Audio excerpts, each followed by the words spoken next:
तो आज चुनाव का दिन भी है, लेकिन इन चुनाव के नतीजों में हम कहीं ये ना भूल जाएं कि देश दुख में है।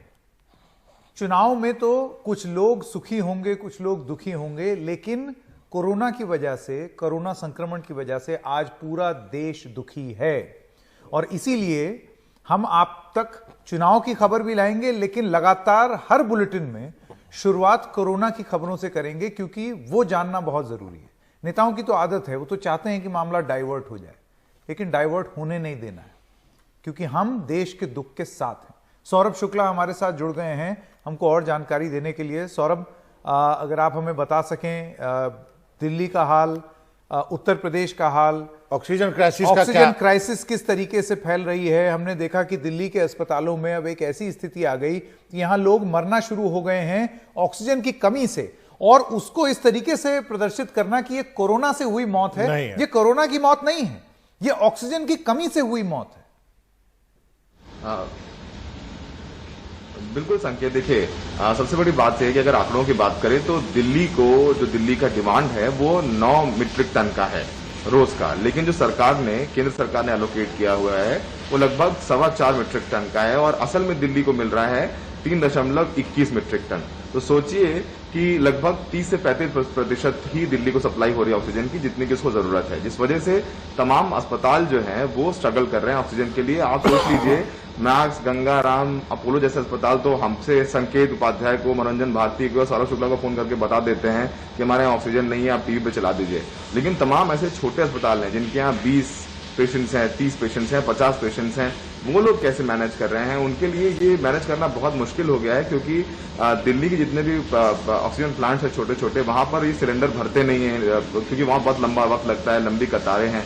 इधर गुरुग्राम में कई बड़े ऑक्सीजन प्लांट्स हैं, लेकिन गुरुग्राम प्रशासन ने आदेश दे दिया है कि गुरुग्राम में सिर्फ गुरुग्राम के ही लोगों को ही वो दिया जाएगा, ऑक्सीजन दी जाएगी जिनके पास गुरुग्राम का आधार कार्ड होगा, तभी उनको ऑक्सीजन दी जाएगी। और ये तमाम शहरों में होने लग गया है। सिर्फ और सिर्फ दिल्ली में सबसे बड़ी समस्या अब यही हो गई है कि अब यहाँ पर लोग मर भी रहे हैं। हमने देखा है पहले ही कि कल बत्रा अस्पताल ने कोर्ट में सुनवाई के दौरान बोल दिया कि उनके यहाँ 12 लोगों की मौत हुई है, जिसमें से खुद वहां के एक डॉक्टर शामिल है। इसके अलावा लगातार कल रात में भगत चंद भारतीय जो अस्पताल है, उनका फोन आया, उन्होंने बताया कि सिर्फ 1 घंटे की ऑक्सीजन हमारे पास बची है, ना हमारा वेंडर फोन उठा रहा है, ना ही सरकार के लोग हमसे बात कर रहे हैं। तो ऐसे में समस्या लगातार गंभीर होती जा रही है। जी सौरभ, समस्या बहुत गंभीर है, ऑक्सीजन से मौतें नहीं होनी चाहिए, जैसा कि संकेत ने भी कहा कि ये कोरोना से मौत नहीं है, ऑक्सीजन की कमी से मौत है। लेकिन क्या आपको लगता है कि आप केंद्र सरकार पे पल्ला झाड़ दे दिल्ली सरकार की, हम तो औद्योगिक स्टेट है नहीं, हमारे पास नहीं है, आपके पास टैंकर भी नहीं है इधर से उधर ले जाने के लिए, और अस्पताल अपना पल्ला कैसे झाड़ सकती है? जो बात कुछ देर पहले अखिलेश ने उठाई थी कि आप लाखों रुपया लेते हो इलाज का, यदि आप इतना बड़ा अस्पताल हो तो अपना प्लांट क्यों नहीं लगा सकते हो? देखिए, बिल्कुल सही बात की बाबा। सबसे बड़ी बात है, ना अस्पतालों ने तैयारी की, ना केंद्र सरकार ने, ना राज्य सरकार ने। आज वीएलके मैक्स अपने यहाँ पर एक ऑक्सीजन प्लांट इंस्टॉल कर रहा है, जो कि फ्रांस की सरकार ने उनको दान में दिया है, जिसमें फ्रांस की सरकार सपोर्ट कर रहा है। तो देखिए, सबसे बड़ी बात यह कि अस्पताल जो बड़े हैं वो हाथ झाड़ देते हैं, जो छोटे अस्पताल हैं वो मरीजों के तीमारदारों से कह देते हैं कि आप ऑक्सीजन अपनी खुद लेकर के आए, अगर आपके मरीज की मौत होती है तो हम उसके जिम्मेदार नहीं होंगे। जो मरीज का परिवार वाला होता है वो दर दर भटकता है। तो सबसे बड़ी समस्या अब इस समय देश में इस बात को लेकर के हो गई है कि ऑक्सीजन नहीं है।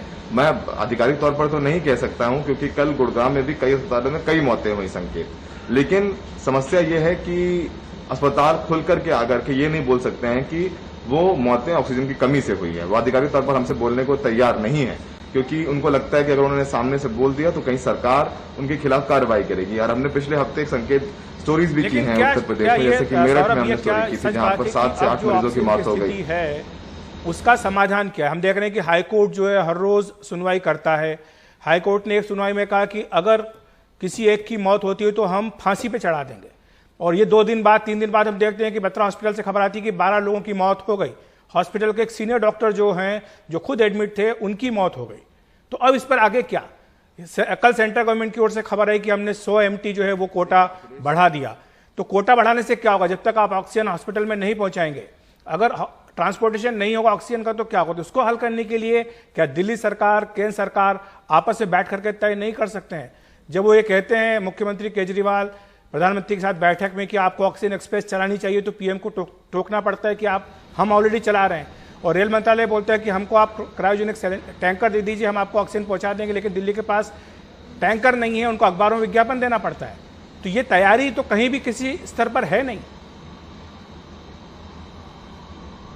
बिल्कुल नहीं अखिलेश, बिल्कुल ये कोलैप्स है प्रिपरेशन का। और सबसे बड़ी बात यह है कि दिल्ली के साथ सबसे बड़ी समस्या हो गई है पिछले 8 सालों में कि ब्लेम गेम चलता रहता है। जैसे कि आपने बताया, अब दिल्ली सरकार के लोग यही कहते हैं। कल जब बत्रा अस्पताल ने बताया कि उनके यहाँ 12 लोगों की मौत हो गई है, तो दिल्ली सरकार की तमाम लोग ये कहने लगे कि ये मौतें इसलिए हो पाई क्योंकि हमें सही समय पर ऑक्सीजन नहीं मिल पा रही है। इन्होंने ये बात कोर्ट में भी आकर बोली, तो कोर्ट ने कल केंद्र को बोला भी है कि आप किसी तरीके से ऑक्सीजन पहुंचाएं। देखिए, केंद्र सरकार चाहे वो ऑक्सीजन एक्सप्रेस चला रही है, लेकिन जो कोटा दिया अब गया है सरकार ने, केंद्र सरकार ने सबको कोटा दे दिया है कि 50 मीट्रिक टन आपको आइनॉक्स से मिलेगा, 50 मीट्रिक टन आपको छत्तीसगढ़ में मिलेगा, 50 मीट्रिक टन आपको बोकारो से मिलेगा।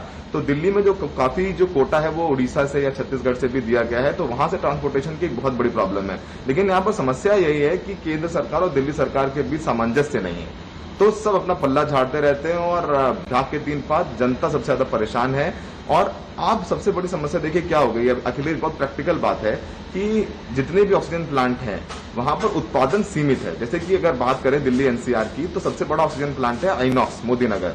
उसकी जो क्षमता है वो 150 मीट्रिक टन ही है। वो 24 घंटे काम कर रहा है, लेकिन वो 150 मीट्रिक टन से ज्यादा उत्पादन नहीं कर सकता। तो सौरभ यही है ना कि लेकिन जो डिमांड है उस समय इतनी ज्यादा बढ़ गई है कि आप ऑक्सीजन जैसा जो सबसे इंपॉर्टेंट कंपोनेंट है अस्पताल का, अस्पताल किस पे चलता है? दवाइयों पे चलता है, अस्पताल डॉक्टरों से चलता है, नर्सेज से चलता है, ऑक्सीजन से चलता है। लेकिन आपने अपने ऑक्सीजन की कोई इंतजाम ही नहीं किए 1 साल के भीतर। देखिए, आप एक छोटा सा इन्वेस्टमेंट कर सकते थे। आगे चल के अब जाहिर सी बात है, जिस तरीके से ऑक्सीजन प्लांट खर्चे बचाने के लिए ठेके पे दे दिया कि ठेके से ऑक्सीजन आएगी, तो ये आइनॉक्स लेकर के आएगा, सारी जिम्मेदारी आइनॉक्स के ऊपर डाल दी। ठेकेदारी वाली जो मानसिकता है वो हर जगह, हर कोई उससे ग्रसित है, और शायद अस्पताल भी, क्योंकि उससे कॉस्ट बचता है ना, आपको प्लांट मेंटेन नहीं करना होगा, कुछ नहीं करना होगा। लेकिन अब ऐसा नहीं कर सकते।